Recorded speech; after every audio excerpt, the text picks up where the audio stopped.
the 1970s in Ireland, this is when the Troubles really break out following Bloody Sunday in 1972. A group of civil rights protesters, Catholics, Republicans, who were fighting for complete secession of North Ireland from the UK, were protesting, and essentially it got out of hand and a group of British soldiers opened fire on them and killed them. In the 1970s, we used a look inspired by women who were fighting in the Irish Republican Army. Whether or not we were glorifying violence or terrorism by including the IRA look was a question that I asked myself, and I think we asked of each other as we were completing this project. I wanted to use the look because it simply reflected the violence of the time period. I think we would have done a disservice to the project by leaving that look out, because that would have whitewashed a large part of North Ireland's history. For the Republic of Ireland in the 1970s, we used a look by Coleman Doyle. Coleman Doyle was a photographer traveling through Ireland, and he took what he considered to be cultural, anthropological photos, largely of women in Ireland, and what they looked like on a day-to-day basis. So this look is long, straight, dark hair, pretty severe makeup, pretty sexy. So in the 1980s in both the Republic of Ireland and North Ireland, the Troubles, which began in the 1970s, begin to quiet. Not completely go away. There's an arms deal with Libya that goes wrong, and that actually puts a large damper for a number of years on the IRA's actions around Belfast. Then in turn provides an opening for diplomacy. For North Ireland, we found a photograph taken for a newspaper about the Belfast club scene. These are women who are entering a club at night. They've done themselves up, they've dyed their hair blonde, they've blown out their hair pretty much to the limits of human possibility. They look like London punk rockers.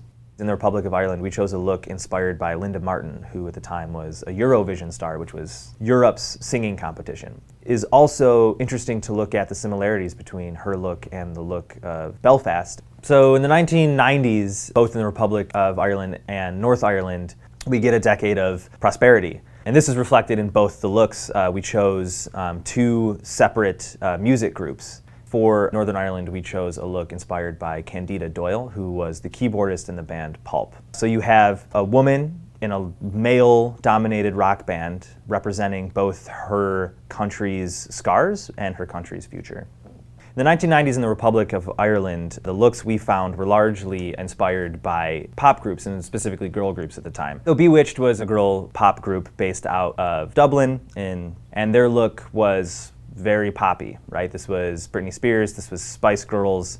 So you're getting dyed blonde hair, complicated updos, and definitely complicated makeup as well. So in the 2000s in the Republic of Ireland, Catholicism takes a hit because of the controversy with the Catholic Church starting in the mid-2000s.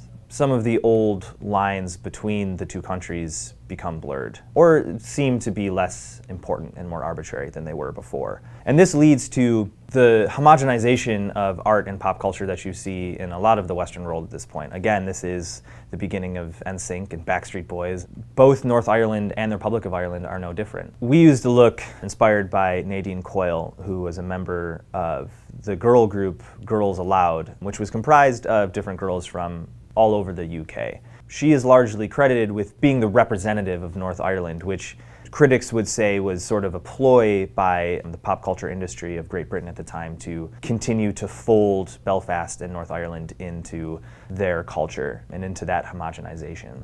Six was another famous pop group, this time in the Republic of Ireland. And again, it continues to represent how at this point art and artistry and identity making became homogenized with the proliferation of the internet. Globalization at the time really folded in both North Ireland and the Republic of Ireland, and so the look we chose was a look inspired by what pop culture really was the Western world.